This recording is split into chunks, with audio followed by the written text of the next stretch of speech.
Hello, my name's Kate, and I want to walk you through how to do a past life tarot reading. So this is a 3-card spread, and it's a really fun spread to do if you're interested in kind of delving into your past lives, particularly to see how they're affecting you right now in your present life. So I'm going to start with the first card, and this card represents lessons or issues in a past life that you didn't resolve, or you didn't work through, and so you're still working through them now, so they're still showing up in your life right now. And then the second card I'm going to turn over is going to symbolize how this is showing up in your life right now. So this is your life right now, and what issues are being affected by this issue in your past life. So the past life issue, to me, looks like it has to do something to do with overindulgence. So 9 of Cups is all about overindulgence, and sometimes this has to do with drinking a lot or eating a lot, some kind of gluttony. I also see this card as representing someone who hoards, so someone who has more than they need, or perhaps more than their fair share, probably out of a sense of fear of not surviving or something like that. But this person kind of needs to insulate themselves with something in order to deaden that sense of fear. So whether that is insulating themselves with, drinking a lot or eating a lot in order to suppress emotions, or if it means that they're into kind of hoarding money or wealth in order to feel safe. And if we look at their current life, this is showing up for them in the area of relationships and health. So the 2 of Cups often will represent a relationship, often a romantic relationship, and it can also represent your health, so your physical health.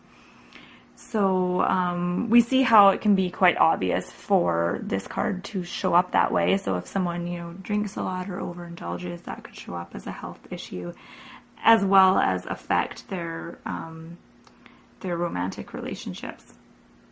And then the last card I'm going to turn over represents what you actually have learned from previous lifetimes that could help you in this situation. So this is kind of wisdom and knowledge that you've gained from your past lives that you can now utilize and bring in to help you get past or help you work through this lesson that you're dealing with right now. And so the High Priestess, she's all about establishing a connection to the divine, and also tapping into your own powers of intuition, psychic powers, and kind of recognizing yourself as a powerful being who has that ability to tap into and connect to divine power. And so how this could help this person in this situation, I would say that they could definitely work through any kind of sense of fear that they have around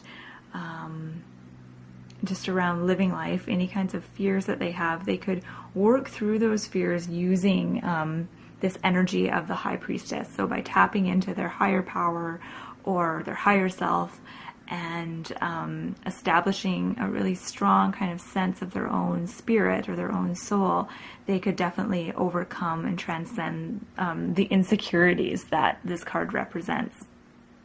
And also, if this card is meant to represent, overindulgence in food and alcohol, again, they can definitely tap into the energy of the High Priestess of kind of establishing a connection to their higher selves, and maybe even exploring, how to listen to their bodies and how they can, use intuition and their psychic powers in order to work through this lesson of the need for balance. And so then now you can kind of take a step back and you can kind of compare and contrast these cards. And so I see the current life issue has to do with balance. So all 2s often will have to do with balance. And so balance is a big lesson that they're working through in this life, which totally relates to this card in the past life of overindulgence and the need for balance. And then I'll compare the middle card with this end card. And once again, I feel like this card symbolizes balance. Both cards are a number 2 here. So definitely the High Priestess has to do with balance, and she's sitting between the 2 pillars, so balancing the energies of darkness with light, and night and day, conscious and subconscious. So there's definitely a real theme of balance, and balance, I think, is something that this person has learned in a previous lifetime. This is something that they know how to do. They know how to achieve balance. They may have learned how to do it on more of a spiritual level rather than an actual kind of practical physical level. So really working through this life issue really has to do with being able to bring what they learned on a spiritual level down to what they are doing on a more physical level. So that's how you do a 3-card tarot reading, a past life tarot reading. And I hope you found this helpful. And my name is Kate, and thank you so much for joining me.